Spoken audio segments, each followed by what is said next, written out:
இன்றைக்கு வாசிக்க கேட்ட இந்த 51ஆம் சங்கீதத்திலிருந்து சில காரியங்களை நான் உங்களோடு கூட பகிர்ந்து கொள்கிறேன். இந்த சம்பவம் எங்கு வருகிறது என்றால் 2 சாமுவேலின் புஸ்தகம் 12ஆம் அதிகாரத்திலே இந்த சம்பவம் வருகிறது. 11, 12 இந்த 2 அதிகாரங்களிலே இந்த சம்பவம் வருகிறது. இந்த சம்பவம், இந்த சங்கீதம் வருவதற்கு காரணம் என்ன அப்படின்னா, தாவீது நல்ல தேவனுக்கு பிரியமான ஒரு மனிதன், தேவனை ரொம்ப நேசிக்கிறவர், கர்த்தரை நல்ல கனம் பண்ணுகிறவர், தன் சின்ன வயதிலேயே கர்த்தருக்கு ஒப்பு கொடுத்தவர், எல்லாம் உண்மைதான். ஆனால் அவரை கர்த்தர் ராஜாவாக்குகிறார். அவரை ராஜாவாக்கின பிறகு 11ஆம் அதிகாரம் 1ஆம் வசனத்தை வாசிங்க பார்க்கலாம். மறு வருஷம் ராஜாக்கள் யுத்தத்திற்கு புறப்படும் காலம், மறு வருஷம் ராஜாக்கள் யுத்தத்திற்கு புறப்படும் காலம் வந்த பொழுது தாவீது யோபாவையும் அவனோட கூட தன் சேவகரையும் இஸ்ரவேல் அனைத்தையும் அம்மோன் புத்திரரையும் அழிக்கவும் ரப்பாவை முற்றியோடவும் அனுப்பினான். தாவீதோ எருசலேமில் இருந்து விட்டான். பாருங்கள், இந்த பாவம் வருவதற்கு காரணம் என்ன அப்படிங்கிறத நான் உங்களுக்கு சொல்ல போகிறேன். நம்ம வாழ்க்கையில் பாவம் வருவதற்கு காரணம் இங்கு ஒரு யுத்தத்திற்கு பொருள். ஆண்டவருக்கும் இந்த அமலேக்கியன் என்று சொல்லப்படுகிற அம்மோன், அமலேக்கியன் இவர்கள் எல்லாருமே ஆண்டவருடைய பார்வையிலே ஒரு அருவருப்பான மக்கள். அவர்களுக்கு விரோதமாய் கர்த்தருடைய யுத்தம் தொடர்ந்து கொண்டே இருக்கும். அம்மோன் புத்திரர், மோவாபியர், அமலேக்கியர் என்று சொல்ல சில அருவருப்பான ஜாதிகள். இந்த அருவருப்பான ஜாதிகளை குறித்து நாம் எப்படி எடுத்துக்கொள்கிறோம் என்றால், இந்த உலகத்திலே தேவனுடைய பிள்ளைகளாக இருக்கிற நமக்கு அருவருப்பான சில பாவங்கள் நமக்கு எப்பொழுதுமே ஒரு போராட்டமாக இருக்கும். குடிப்பழக்கமாக இருக்கலாம், புகைப்பிடித்தலாக இருக்கலாம், வேறு தவறான பழக்கங்கள், தவறான உறவுகள், இதெல்லாம் நமக்கு ஒரு போராட்டம். இதுதான் அந்த யுத்தம். அந்த நாட்களிலே ராஜாக்களோடு யுத்தம். இந்த நாட்களிலே நமக்கு யுத்தம் எங்கு? மாம்சத்தோடு, இரத்தத்தோடு, இந்த பாவங்களோடு நமக்கு ஒரு யுத்தம். இதை நாம் ஜெயிக்க வேண்டும். இங்கு என்ன செய்கிறார்? ஒரு தேவ மனிதன் யுத்தத்திற்கு ராஜா முன்பதாக போக வேண்டும், யுத்தத்திற்கு போக வேண்டும். ஆனால் இந்த ராஜா என்ன செய்கிறான்? படைத்தலைவனாகிய யோவாபை அனுப்புகிறார், சேவகரை அனுப்புகிறார், இஸ்ரவேல் புத்திரரை அனுப்புகிறார். போக வேண்டிய ராஜா போகாமல் அவர் எங்கே இருந்து விட்டார்? எருசலேமில் இருந்து விட்டார். இதுதான் பிரச்சனை. இன்றைக்கி நம்முடைய வாழ்க்கையிலே அநேக நேரங்களில் நம்ம ஜெபத்துக்கு போங்கன்னா என் மனைவி போயிடுவாங்க அப்படின்னு மனைவியை அனுப்பிடுவாங்க, அல்லது பிள்ளைகள் போவாங்க அப்படின்னு அனுப்புவாங்க. இவங்க எங்கே இருப்பாங்க? எல்லாரையும் அனுப்பிட்டு வீட்டில் இருப்பாங்க. அதை போல தான் நாம் யுத்த களம் என்பது தேவன் நமக்கு கொடுக்குற ஒரு பெரிய ஒரு ஆசீர்வாதம். ஜெபமாக இருக்கலாம், ஆராதனையாக இருக்கலாம், இதெல்லாம் தேவ சமூகத்தில் வருகிற காரியங்கள். இங்கே வரும்பொழுது தான் நம் வசனங்களை கேட்டு சத்துருக்கு எதிரான யுத்தத்தை செய்ய பழக்குவிக்கப்படுகிறோம், வசனத்தை கேட்கிறோம். ஆனால் இந்த தாவீது என்ன செய்து விட்டான்? மற்றவர்கள் எல்லாரையும் அனுப்புகிறான். சில வீடுகளில் அப்பா சொல்லுவாங்க, எங்கள் வீட்டுக்கார் ரொம்ப நல்லவருங்க, சர்ச்சுக்கு போகட்ட ஏன் போகலை, சீக்கிரம் போங்கன்னு துரத்தி விடுவார் அப்படின்னு சொல்லுவாங்க. ஆனால் அவர் எங்கே இருப்பார்? வீட்டில் இருப்பார். வீட்டு தலைவர் எங்கே இருப்பார்? நீ போ நீ போ நீ போன்னு எல்லாரையும் அனுப்புகிறவராக இருப்பார். ஆனால் அவர் வரமாட்டார். அப்படி அல்ல, அவரும் வேதத்தில் என்ன சொல்லப்பட்டிருக்கிறது? நானும் என் வீட்டாருமோ வென்றால் கர்த்தரையே சேவிப்போம். யோசுவா சொல்லுகிறார். அந்த நானும் என்று சொல்வது யார் இருக்கிறா? யோசுவா. அப்புறம் ஒரு வீட்டார். அப்போது எந்த ஒரு வீட்டிலும் வீட்டின் தலைவன் முதலாவது நிற்க வேண்டும். ஆனால் இங்கே தாவீது என்ன செய்கிறார் என்றால், அவர் வீட்டில் இருந்து விட்டார், மற்ற எல்லாரையும் அனுப்பிட்டார். இப்போ எல்லாரும் போயிட்டாங்க யுத்தத்துக்கு. இப்போ வீட்டில் இருந்தவர் சும்மா இருந்தாரா அப்படின்னு கொஞ்ச நேரம் கழித்து, சரி போர் அடிக்குதே அப்படின்னு சொல்லி என்ன பண்ணுறாரு? வீட்டு மாடிக்கு மேலே போகிறாரு. மாடியில் அப்படியே உலாவுறாரு. உலாவும் பொழுது அவர் மாத்திரம் உலாவில், அவருடைய கண்ணு என்ன செய்யுது? உலாவுது. கால் தான் உலாவுதுன்னா கண்ணு என்ன பண்ணுது? உலாவுது. உலாவிட்டே இருக்கும் பொழுது கண் அப்படியே உலாவி பார்க்கும் பொழுது கண்ணுக்கு ஒரு இச்சை இருக்குது. கண்ணுக்கு என்னது? ரொம்ப பவர்ஃபுல்லானது என்னது? கண்ணு. வேதம் சொல்லுகிறது, கண்ணானது சரீரத்தின் விளக்காக இருக்கிறது. உன் கண் தெளிவாக இருந்தால் உன் சரீரம் முழுவதும் தெளிவாக இருக்கும். உன் கண் கெட்டதாக இருந்தால் சரீரம் முழுவதும் கெட்டதாக இருக்கும். அப்போது இந்த கண் ரொம்ப முக்கியம். ஆண்டவர் நமக்கு கண்ணை கொடுத்துருக்கிறார் அல்லவா? அந்த கண் ரொம்ப முக்கியம். இந்த கண் என்ன பண்ணுச்சு? கால் உலாவுச்சு, கண்ணும் உலாவுச்சு. உலாவுனா அங்கே மாடியிலேருந்து பார்க்கும்போது ஒரு ஸ்திரீ குளிச்சிட்ருக்குறாங்க, ஒரு பெண்மணி குளிக்கிறாங்க. அதை பக்கமாக போகுது கண். அப்புறம் சரி ஒரு வேளை டக்குன்னு எதேர்ச்சியாக பார்க்குறாங்க, உடனே என்ன செய்திடணும்? கண்ணை அந்த பண்ணணும், திருப்பிடணும். ஆனால் மறுபடியும் இந்த கண்ணை அதையே பார்க்க சொல்லுது, மறுபடியும் பார்க்க சொல்லுது, பாவம் செய்ய தூண்டுகிறது. அப்போ யோசித்து பாருங்க. அப்போது ஒரு மனிதன் தேவ சமூகத்திற்கு செல்ல வேண்டிய காரியத்தை செய்யாமல், அது யாராக இருந்தாலும் சரி, எப்பேற்பட்ட பரிசுத்தவானா இருந்தாலும் சரி, ஈவன் பாஸ்டராக இருக்கலாம், பெரிய பாஸ்டராக இருக்கலாம், சீனியர் பாஸ்டராக இருக்கலாம், சாதாரண விசுவாசியாக இருக்கலாம், நம்ம தேவ சமூகத்திற்கு செல்ல வேண்டியவங்க யுத்த களத்தில் போரிடாமல் நாம் வீட்டில் சும்மா இருந்தாலே நம்மளை சத்துரு தொடுவான். ஜாக்கிரதையாக இருக்கணும். அதனால தான் நம்ம ரொம்ப எச்சரிக்கையாக இருக்கணும். எதையாவது ஒரு பிஸியாகவே நம்மளை வைத்து கொள்ள வேண்டும். ஆமென். புரியுதா உங்களுக்கு? அது ஆலயத்திற்குரிய காரியங்களில் சோம்பல் படக்கூடாது. இன்றைக்கி ஆலயத்துக்கு போகணும், இன்றைக்கி உபவாச ஜபமாக நான் போகணும். ஆகவே என்னென்ன ஜபங்கள் இருக்குதோ இதுதானே நான் வீட்டில் இருந்துடுறேன் அப்படின்னு சொல்லக்கூடாது. தாவீதோ வீட்டில் இருந்து விட்டான், தாவீதோ எருசலேமில் இருந்தான். அதுதான் பிரச்சனை. நிறைய நேரங்களில் நம்ம தேவ சமூகத்தை நம்ம அலட்சியம் பண்ணி வீட்டில் இருக்கும் பொழுது தான் நம்மளறியாமல் பாவங்கள் நம்மிலே வரும். அப்போது யுத்த களத்திற்கு போனால் அங்கு நாம் சத்ருவோடு கூட நமக்கு அந்த போராட்டம் நம்ம பழக்குவிக்கப்படுகிறோம். 144 சங்கீதம் 1ஆம் வசனம் இவ்விதமாய் சொல்லப்பட்டு இருக்கிறது, என் கைகளை பொறுக்கும் என் விரல்களை யுத்தத்திற்கும் பழக்குவிக்கிற கர்த்தர். அப்போ யுத்தத்திற்கு போகும்போது கர்த்தர் நம்மளை என்ன செய்கிறார்? பழக்குவிக்கிறார். உங்களை நல்ல ப்ராக்டிக்கல் ஸ்டடீஸ் அப்படின்னு ஒன்று இருக்குது பார்த்தீங்களா? அப்போ அது சத்ருக்கு விரோதமாய் நீங்கள் வரும்பொழுது இந்த மாதத்தில் நம்ம ரொம்ப அதிகமாக ஜெபிக்கணும். நம்ம எல்லாருக்கும் தெரியல, நிறைய விதமான விழாக்கள் நடத்தப்படும். ஆகவே அதில் அந்தகார கிரியைகளும் செயல்படாதபடிக்கு தேவனுடைய பிள்ளைகள் நல்ல ஜெபத்தில் அதிகமாய் காணப்பட வேண்டும். யுத்தக்களம் நாம் ஜெபிக்க வேண்டும். நம்முடைய மக்கள் இன்னும் எத்தனையோ பேர் இந்த அறியாமை, இருள் போன்ற காரியங்களிலே இருக்கிறதை நாம் பார்க்கிறோம். இந்த தீ மிதிக்கிறது போன்ற பல காரியங்கள் எல்லாம் ஆண்டவர் பிரியப்படாத காரியம். ஆண்டவர் அதெல்லாம் நம்மிடத்தில் கேட்கல. ஆண்டவர் கேட்கறது என்ன? உன் இருதயத்தை எனக்கு தா. இது தெரியாமல் பிசாசு அவருடைய கண்களை, மனதை குருடாக்கி நம்முடையவர்கள், நம்முடைய சொந்தக்காரர்கள் இன்னும் எத்தனையோ பேர் ரட்சிக்கப்படாமல் இருக்கிறார்கள். ஆண்டவர் இதெல்லாம் சரீரத்தை வருத்தும்படியெல்லாம் ஒன்றுமே கேட்கல. நீ என்னை முழு இருதயத்தோடு தேடுங்கிறாரு. இது அறியாதபடிக்கு அவருடைய கண்கள் குருடாக்கப்பட்டிருக்கிறது. அவர்களுக்காக நாம் ஜெபிக்க வேண்டியது, பாரப்பட வேண்டியதுதான் யுத்தக்களம். இப்போ தாவீது என்ன செய்கிறான்? முதலாவது அந்த பெண்ணை பாவத்திற்குட்படுத்து, பெண்ணோடு கூட பாவம் செய்கிறான். திரும்ப என்ன செய்கிறான்? நீங்கள் அந்த 11ஆம் அதிகாரத்தை வாசித்தீங்கன்னா 1-2 பாவம் இல்லை, முதல் அந்த பெண்ணோட பாவம் செய்கிறார். அதுக்கு பிறகு அவனுடைய புருஷன் யாருன்னு விசாரிக்கிறார். அவர் ஒரு நல்ல சேவகன், நல்ல ஒரு சோல்ஜர், உண்மையானவர். அந்த உண்மையான மனுஷனை கொலை செய்கிறதுக்கு சொல்கிறாரு. யுத்தத்தில் முன்னிறுத்தி அவர் எப்படியாவது கொலை செஞ்சிருங்கன்னு சொல்கிறார். யார் சொல்கிறா? கர்த்தருக்கு பயந்த மனுஷன் தாவீது. அப்போ பாவம் என்பது பிசாசு நமக்குள்ளே வந்துட்டா எதையும் செய்ய சொல்லுவான், தெரியுமா உங்களுக்கு?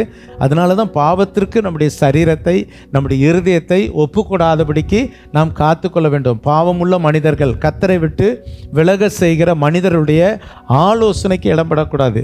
மற்றவர்கள் வேறு விதமாக இன்னைக்கு ஒரு நாள் சர்ச்சுக்கு போகட்டும் என்னங்க அப்படின்னு சொல்லுவாங்க. ஆனால் நம்ம என்ன சொல்லணும்னா, எனக்கு அதுதாங்க முக்கியம். என் வாழ்க்கையில் என்னை இந்த அளவுக்கு என்னை வைத்தது என்னது?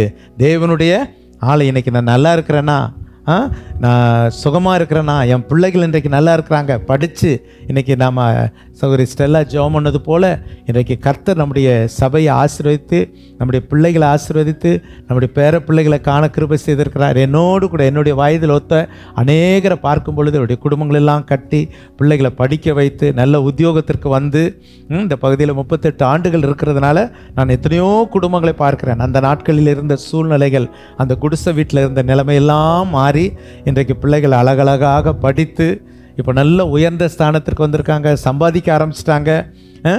சில திருமணங்களை கண்டு பிள்ளைகளை பேர பிள்ளைகளை கண்டிருக்கிறாங்க. இவ்வளோ பெரிய பாக்கியத்தை கர்த்தர் நமக்கு தந்திருக்கிறார். இதெல்லாம் நம்ம நினச்சி கூட பார்க்கல, நினச்சி பார்க்காத ஆசீர்வாதங்களை கர்த்தர் நமக்கு தந்திருக்கிறார். நல்ல கரங்களை தட்டி ஆண்டவருக்கு நன்றி சொல்லுமா?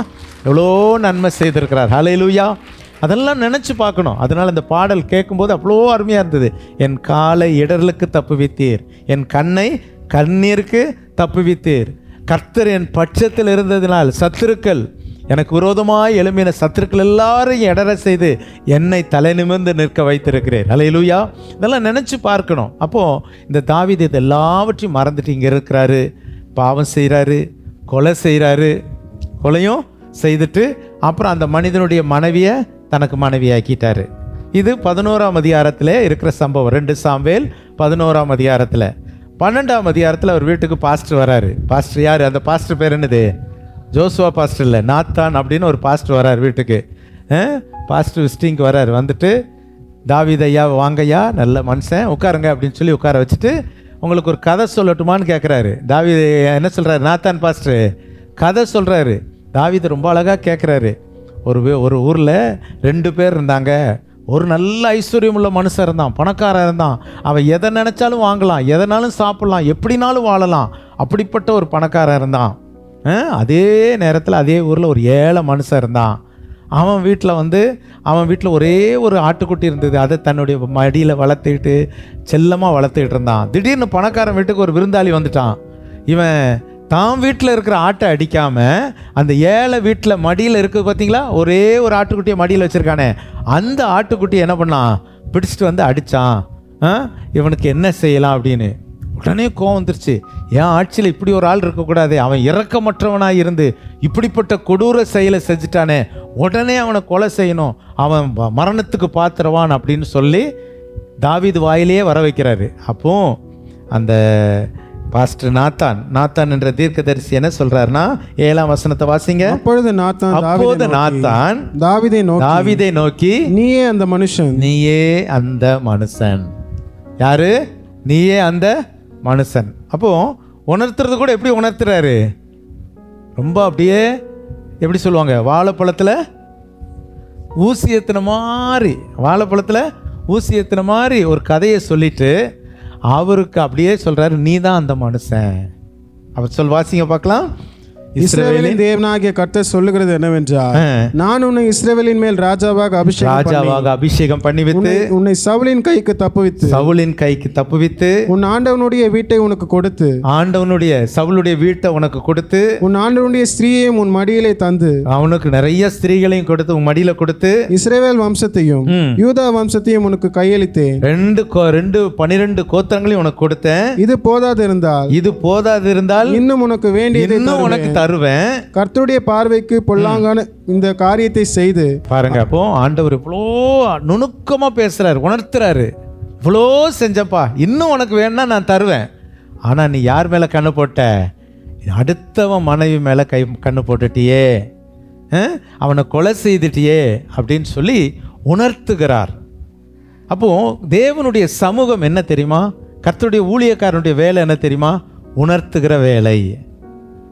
உணர்த்துகிற வேலை. எதை வைத்து உணர்த்துகிறார்? வசனத்தை கொண்டு உணர்த்துகிறார். வேதம் சொல்லுகிறது, என்னை உணர்வுள்ளவன் ஆக்கும், உம்முடைய வசனத்தின்படி என்னை உணர்வுள்ளவன் ஆக்கும், அப்போ நான் உணர்வடைவேன்.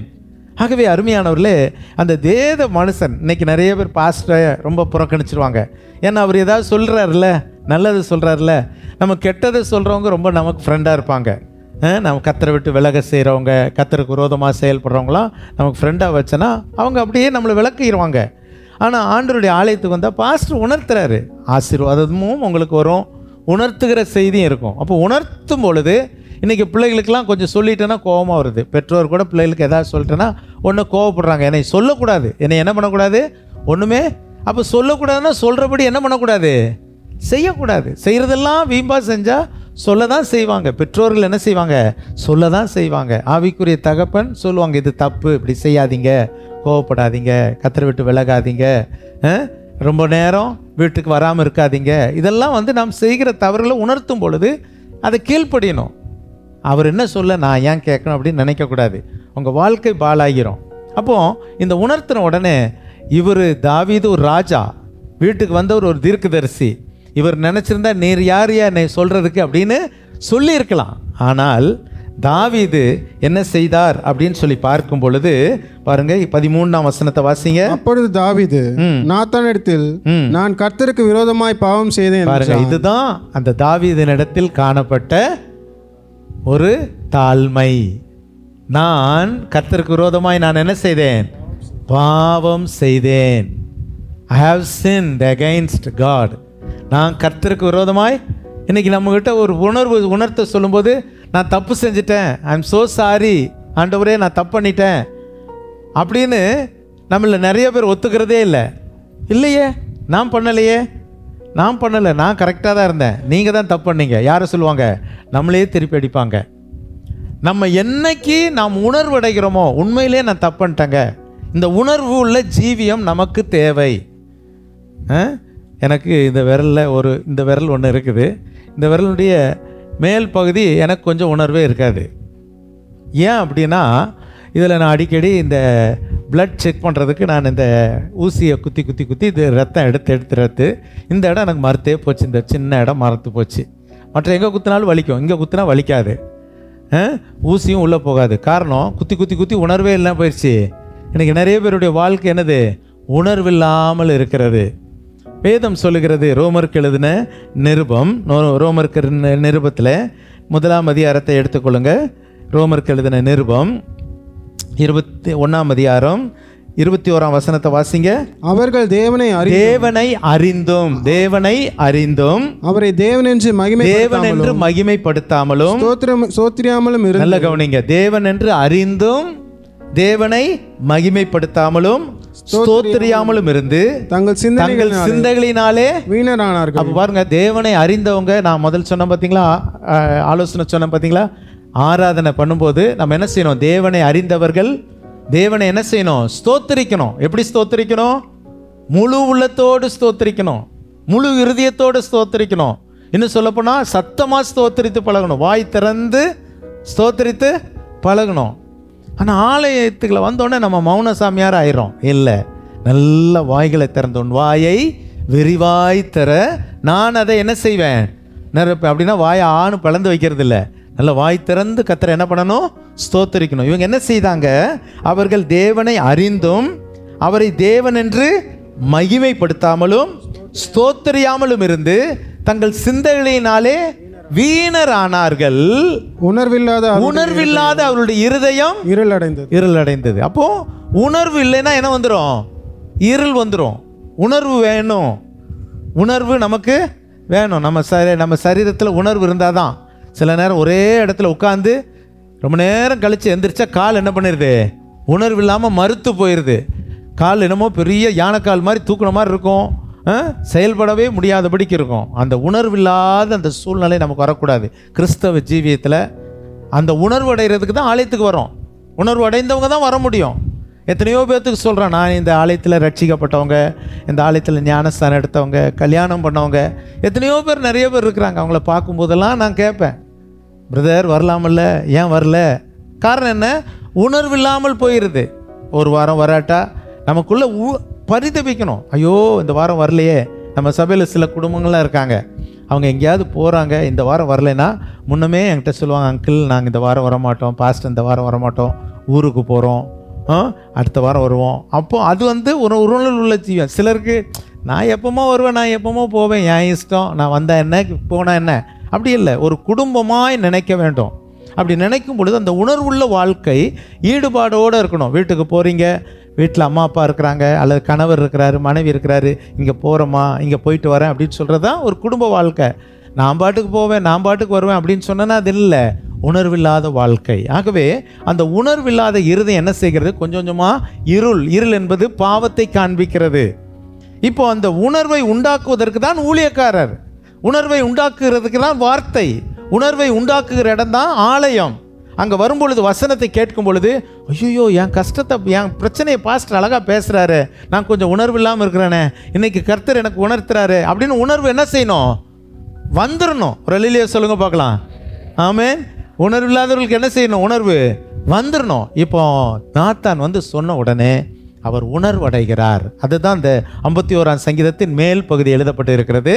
உணர்ந்து ஒரு பாட்டையே எழுதுறாரு. என்னென்னு எழுதுறாரு? நான் பாவம் செய்தேன்.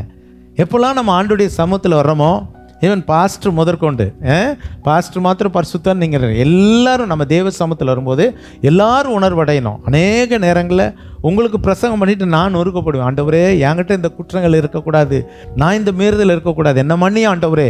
அதுதான் உணர்வுள்ள ஜீவியம். ஒரு ஆமேன்னு சொல்லுங்க பார்க்கலாம்.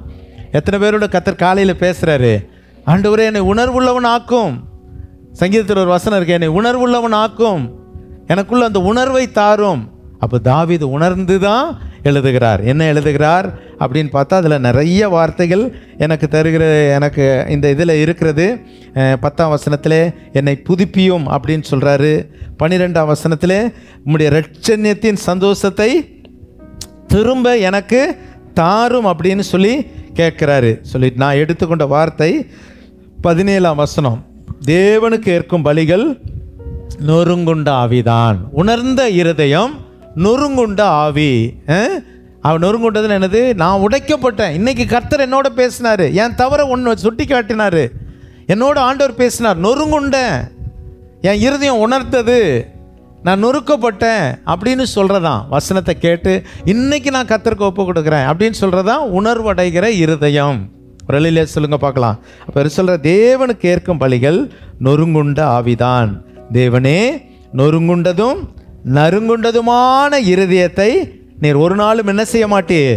புறக்கணிக்க மாட்டீர். ஹல்லேலூயா. அப்போது தாவீது இவ்வளோ தன்னை அர்ப்பணித்து நான் தான் பாவம் செய்தேன் அப்படின்னு சொல்லி தன்னை நொறுங்குண்ட ஆவி உணர்ந்தார். அந்த உணர்ந்ததின் விளைவு தான் நீங்கள் பார்த்தீங்கன்னா தாவீது அப்படியே ஆண்டவர் விட்டுறல. எந்த ஒரு மனிதன் பாவம் செய்து தன்னை உணர்ந்து ஒப்பு கொடுத்து தேவனுக்கு உண்டாய் நிற்கிறானோ அந்த தாவீதின் சந்ததியில் தான் இயேசு பிறந்தார். முறாமேன்னு சொல்லுங்க பார்க்கலாம். இப்போ தாவீதை எடுத்தால் ஏசப்பாவினுடைய தகப்பனாகிய தாவீது, தாவீதின் குமாரன் என அழைக்கப்பட்டார். இப்போ உங்கள் அப்பா யாருன்னு கேட்டால் அந்த அப்பா யார்? தாவீது யார் சொல்லுங்க பார்க்கலாம்? ஒரு விபச்சாரன், அடுத்தது கொலைகாரர். அப்போ எப்படி இருக்கும்? நம்ம அப்பா இப்படிப்பட்டவங்களாக இருந்தால், கொலைகாரராக இருந்தால் அவங்க பிள்ளைன்னு சொல்கிறதுக்கு சந்தோஷப்படுவோமா? ஆனால் அந்த தாவீதின் குமாரனை இயேசு அழைக்கப்பட்டார்னா அவர் விபச்சாரன் அல்ல, அவர் கொலைகாரர் அல்ல, மன்னிக்கப்பட்டவர், உணர்த்தப்பட்டவர், உணர்வடைந்தவர், ரட்சிக்கப்பட்டவர், தன்னை ஒப்பு கொடுத்தவர், தன்னை தாழ்த்தினவர். ஒரு ஆமென் சொல்லுங்க பார்க்கலாம்.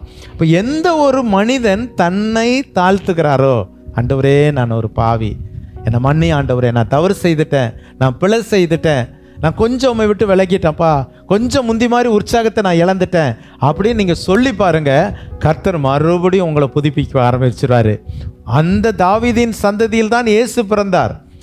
இப்படிப்பட்ட சந்ததியில் பிறந்தா எனக்கு பேர் கெட்டுருமே அப்படின்னு நினைக்கல. அந்த தாவீதின் சந்ததியில் தாவீதின் குமாரன் என அழைக்கப்பட்டார். ஒரு அல்லேலூயா சொல்லுங்க பார்க்கலாம். அப்போ அதனுடைய அர்த்தம் என்ன தெரியுங்களா? நொறுங்குண்டவர்களை தேவன் என்ன செய்ய மாட்டார்? புறக்கணிக்க மாட்டார். அதனுடைய அர்த்தம் என்ன? நொறுங்குண்டவர்களை கர்த்தர் நேசிக்கிறார். 3 வசனங்களை டக்குன்னு வாசிங்க பார்க்கலாம். சங்கீதங்களின் புஸ்தகம் 51:17 நொறுங்குண்டவர்களை கர்த்தர் புறக்கணியார். 34ஆம் சங்கீதம் 18ஆம் வசனத்தை வாசிங்க. 34:18 நொறுங்குண்ட இருதயம் உள்ளவர்களுக்கு கர்த்தர் சமீபமாய் இருக்கிறார். நீங்க நொறுங்குண்டு, ஆண்டவரே நான் உண்மையிலேயே நான் தப்பு பண்ணிட்டு ஆண்டவரே, நான் நொறுங்குண்டவன், I am a broken heart, நான் உடைக்கப்பட்ட இருதயம், நான் உண்மையிலேயே நான் தப்பு பண்ணிட்டேன் அப்படின்னு நீங்க சொன்னீங்கன்னா ஆண்டவர் உடனே என்ன செய்யறாராம்? சமீபமாய் வந்துடுறாரு. இல்லை நான் தப்புலாம் செய்யல, என் மேலெல்லாம் ஒரு மிஸ்டேக் இல்லைங்க அப்படின்னு நம்ம சொன்னோன்னா கர்த்தர் கொஞ்சம் தூரம் போயிடுவார். நான் நினைக்கிறேன் 19ஆம் வசனம் நினைக்கிறேன், தன் பிழையை உணர்கிறவன் யார்? தன் பிழையை, இன்னைக்கு நம்ம வாழ்க்கையில் நம்ம செய்த பிழையை உணர்ந்துட்டாலே நம்ம வாழ்க்கை நல்லா இருக்கும். ஆனால் நம்ம மனசு என்ன பண்ண தெரியுமா? நீ ஏன் தப்புன்னு சொல்கிற? நீ தப்புன்னு சொல்லாத, நான் சரின்னு தான் சொல்லுவேன், அப்படி தான் சொல்லுது உள்ள. ஆனால் உண்மையான ஒரு தேவ மனிதர்கள் என்ன செய்யணும்? தன் பிழையை என்ன செய்யணும் சொல்லுங்க? உணரணும். ஆண்டவரே நான் பாவம் செஞ்சிட்டேன், ஹேவ் சின்டு, நான் தப்பு செஞ்சிட்டேன் அப்படின்னு நீங்கள் உணர்ந்தீங்கன்னா கிருபை வந்துடும். என் பிள்ளை வீட்டிலேயே எடுத்துக்கோங்க, ஒரு அப்பா பையன்கிட்ட பண்ணுறாரு, தப்பு பண்ண அடிக்கிறாரு, இல்லைப்பா நான் தப்பு பண்ணுறேன் மன்னிச்சுக்கோங்க அப்படின்னா அடி நிறுத்திடுவார். இப்போல்லாம் அடி விழுகிறது இல்லை, எந்த வீட்லேயும் அடி விழுகுதா? அடிலாம் இப்போ விழுகிறதே நம்ம பார்க்க முடியறதில்ல, பிள்ளைகளை அடிக்க விடுறதில்ல. அப்படி இல்லை, ஒரு காலத்தில் அடிலாம் அப்படி. எங்கள் அப்பாலாம் ஒரு நாள் அந்த பழைய காலத்து கொடை உடையிற மாதிரி அடித்தார். எதுக்கு அடித்தாருன்னு எனக்கு இன்னும் தெரில. நான் என்ன தப்பு பண்ணேன்னு எனக்கு தெரில. பழைய காலத்து கொடை, இப்போ உள்ள கொடை ஒரு அடி அடித்தா கொடை பிஞ்சு போயிடும். அந்த காலத்து கொடை அவ்வளோ ஸ்ட்ராங்காக இருக்கும், அதை போட்டு உடையிறதுன்னு என்னை அடித்தாங்க எங்கள் அப்பா. ஆனால் நல்லது, என்னை உருவாக்குச்சு. இன்றைக்கி உருவாக்குனது, இன்றைக்கி நான் கர்த்தரனே ஒரு நல்ல மனிதனாய் வைத்தறதுக்கு காரணம் அதுதான். அன்றைக்கு உள்ள கண்டிப்பு. ஒரு சின்ன காரியத்தை செய்யக்கூடாது. வீட்டை விட்டு வெளியே, அப்பா வெளியே போகிறாங்க, அப்பா அம்மா வெளியே போகிறாங்கன்னா வீட்டுக்குள்ளே வச்சு பூட்டிட்டு போயிடுவாங்க. வீட்டுக்குள்ளேயே இருக்கணும், வீட்டுக்குள்ளேயே இருக்கணும். அப்படியே உள்ளே வந்து ஏதாவது சண்டை போட்டிருந்தாலும் வந்த உடனே உதவுழுக்கும், விட்டுட்டு போனதும் இல்லாமல் வந்த உடனே உதவுழுக்கும். அப்படியெல்லாம் கண்டிப்பாக வளர்த்துனாங்க. இன்றைக்கு உள்ள பிள்ளைகளை வீட்டுக்குள்ள வைக்க முடியுமா? வீட்டுக்குள்ளே இருக்கிறாங்களா? எல்லா இடத்துக்கும் நம்ம அனுப்புகிறோம். அதெல்லாம் தப்பு. ரொம்ப கவனமாக இருக்க வேண்டும். ஆகவே உணர்வடையணும். அப்போது கர்த்தர் நொறுங்குண்டவர்களுக்கு சமீபமாக இருக்கிறார். 147 சங்கீதம் 3ஆம் வசனத்தை வாசிங்க. இருதயம் நொறுங்குண்டவர்களை குணமாக்குகிறார். அப்போ நொறுக்கப்படுவதனால் சில காயங்கள் ஏற்படுகிறது, சில பலவீனங்கள் ஏற்படுகிறது. ஆனால் நாம் நொறுங்குள்ளும் போது கர்த்தர் நம்மை குணமாக்குகிறார். ஒரு வேளையிலே சொல்லுவோமா? அப்போ இந்த கால வேளையில கர்த்தர் நம்மிடத்தில் எதிர்பார்ப்பது நீ நொறுங்குண்ட இருதயமாய். அடுத்தது நறுங்குண்ட. அந்த 2 வார்த்தைகள் நொறுங்குண்ட நறுங்குண்ட. 51ஆம் சங்கீதம் 17ஆம் வசனத்தில் நொறுங்குண்ட இருதயம், நறுங்குண்ட ஆவி. நறுங்குண்ட ஆவி. இந்த நறுங்குண்ட அப்படிங்கிறது தான், நொறுங்குண்டதுங்கிறது வந்து நாம் உடைக்கப்படுதல். நறுங்குண்ட அப்படிங்கிற அந்த வார்த்தைக்கு அர்த்தம் என்னன்னா, அதுதான் நம்ம ஃபீல் பண்ணுறது. நான் மன வருத்தம் அடைது, feel one has done wrong, நான் தப்பு செய்துட்டேன் அப்படின்னு சொல்லி ஃபீல் பண்ணுறது தான் அந்த நறுங்குண்ட ஆவி. அப்படிப்பட்டவர்களை தேவன் புறக்கணிக்கவே மாட்டார். ஒரே ஒரு சம்பவத்தை சொல்லி முடிக்கிறேன். தாவீது பாவம் செய்தார். அதுக்கு முன்பதாக 1 சாமுவேல் 15ஆம் அதிகாரத்தில் சவுல் பாவம் செய்தார். ஆனால் சவுல்கிட்ட வந்து அன்னைக்கு சாமுவேல் தீர்க்கதரிசி வந்து சொல்ல வர்றாரு, நீ இப்படி ஒரு தப்பு பண்ணிட்டு ஆண்டவர் இதை செய்ய சொன்னார், செய்யலை, நீ செய்துட்ட அப்படின்னு சொல்ல வர்றாரு. அவர் என்ன சொல்லிட்டாருன்னா, நான் ஒத்துக்க மாட்டேன், நான் தப்பு செஞ்சேன், ஆனால் ஜனங்கள் முன்பதாக என்ன நீ என்ன பண்ணாத, என்னை ஏளனமாக பேசாத, இப்போ வந்து என்னோட வா அப்படின்னு சொல்லி தீர்க்கதரிசியே அவரை கட்டளை கொடுக்குறாரு. அதுதான் தாவீதுக்கும் சவுலுக்கும் இருந்த வித்தியாசம். சவுல் தப்பு செய்த பொழுது, ஊழியக்காரன் உணர்த்தின பொழுது அவர் தன்னுடைய கனத்தை தான் பார்த்தாரு. நான் ஒரு ராஜா, என் மேன்மையை நீ விட்டுறக்கூடாது அப்படின்னு சொல்கிறாரு. ஆனால் தாவீது ராஜா என்று பாராமல் நான் பாவம் செய்தேன்னு இந்த 51ஆம் சங்கீதத்தை எழுதினார். ஆனால் சவுலின் சந்ததி ராஜரீகத்துக்கு வரல, தாவீதின் சந்ததி ராஜரீகத்துக்கு வந்தது. தாவீதின் சந்ததியிலே இயேசு ராஜாதி ராஜாவாய் வந்தார். ஒரு ஆமென் சொல்லுங்க பார்க்கலாம். அப்போது விசுவாசிகளில் 2 கூட்டம் இருக்கிறாங்க. சவுலை போல் ஒரு கூட்டம், தாவீதை போல் ஒரு கூட்டம். சொன்ன உடனே சே நான் தப்பு பண்ணிட்டேன், உண்மைதான் என் வாழ்க்கையில் கொஞ்சம் தப்புலாம் வந்துருச்சுல்ல அப்படின்னு உணர்ந்து தன்னை அர்ப்பணிக்கிற கூட்டம் ஒன்று.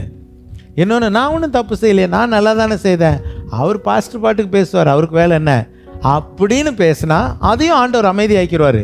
ஆனால் அந்த ஆசீர்வாதம் தாவீதின் குடும்பத்திற்கு இருக்கிற ஆசீர்வாதம் சவுலின் குடும்பத்திற்கு இல்லை. ஆண்டவர் சவுலின் தேவன் தெரிந்தெடுத்தார், ஆனால் அந்த ஆசீர்வாதத்தை காத்து கொள்ளலை. காரணம் என்னன்னா, தவறு செய்யும் பொழுது உணர்கிற இருதயம் இல்லை. இன்னைக்கு காலையில் கர்த்தர் நமக்கு பேசுகிற ஒரு காரியம் என்னென்னா, எப்போல்லாம் நம்ம தேவ சமுத்திரம் வரோமோ உங்கள்கிட்ட இருக்கிற காரியங்களை கர்த்தர் சுட்டி காட்டுகிறார். நீ இந்த விஷயத்தில் தவறுகிறாய். பாளையத்திற்கு அடுத்த காரியத்தில் நிறைய நேரம் சொல்கிறோம், காலை ஜெபத்துக்கு வாங்க, உபவாச ஜெபத்துக்கு வாங்க, சனிக்கிழமை ஆயத்த ஜெபத்துக்கு வாங்க, ஞாயிற்றுக்கிழமை ஆராதனைக்கு வாங்க, வெள்ளிக்கிழமை வாங்க எல்லாம் சொல்கிறோம். நம்ம வீட்டில் இருந்து நீங்கள் சும்மா இருந்து நீங்கள் ஒருவேளை வரலைன்னா அப்போ நீங்கள் புறக்கணிக்கிறீங்க. ஆண்டவருடைய வார்த்தை கீழ்ப்படி, சரி இன்றைக்காவது நான் கீழ்ப்படுகிறேன், சரி ஒரு நாள் நான் போனால் என்ன, நீங்கள் வந்து பாருங்கள், அதில் உங்களுக்கு ஒரு ஆசீர்வாதம் இருக்கும். அதே போல் ஒவ்வொரு காரியங்கள், ரொம்ப கோவப்படுற ஆளாக இருப்பீங்க, கோவப்படாதீங்க அப்படின்னா கோபத்தை நிறுத்திடணும். அந்த கோபத்தை நம்ம விட்டுறணும். என்ன வாழ போகிறோம், எவ்வளோ நாள் வாழ போகிறோம் சொல்லுங்க பார்க்கலாம். இன்னும் கொஞ்ச நாள். அது என்னென்ன நடக்குது, எங்கெங்கேயோ என்னென்னமோ சம்பவங்கள் நடக்கிறத பார்க்கும்போது பயமாக தான் இருக்குது, நமக்கு என்ன நடக்குமோ அப்படிங்கிறது. ஆனாலும் கர்த்தர் நம்மளை பாதுகாத்து வருகிறார். கொஞ்ச காலம் நம்ம பொறுமையோட, நல்ல அமைதலோட, நல்ல சாந்தமாக, எல்லாரோடு அன்பாய் பழகி, சமாதானமாய் பழகி, ஒருவரை ஊக்குவித்து, உண்மையாய் நடந்து, ஹானஸ்டாக இருந்து வாழ்ந்து பாருங்கள். கர்த்தருடைய ஆசீர்வாதம் உங்கள் மேலே மாத்திரல, உங்களுக்கு வர்ற சந்ததியோடு இருக்கும். ஒரு ஆமென் சொல்லுங்க பார்க்கலாம். வாழ்க்கை முடியறதில்ல. நீங்கள் பொறுமையாக இருந்தீங்கன்னா அந்த சந்ததி ஆசீர்வாதமாக இருக்கும். உங்களுக்கு பிறக்கிற பிள்ளை ஒரு முரட்டாட்டமாக இருந்தால் நீங்கள் நல்லா இருப்பீங்களா? அப்போ சந்தோஷப்படுவீங்களா? அப்போ நம்ம நல்ல சந்ததியை பெறணும்னா நம்ம அந்த நற்குணங்களை காத்து கொள்ள வேண்டும். உங்களை இந்த தேடி வருகிற அந்த வார்த்தைக்கு நீங்கள் உணர்ந்து ஒப்பு கொடுத்து பாருங்கள். கர்த்தர் நிச்சயமாய் உங்களை ஒரு நாள் புறக்கணிக்க மாட்டார். நொறுங்குண்டவர்களுக்கு கர்த்தர் சமீபமாக இருக்கிறார்.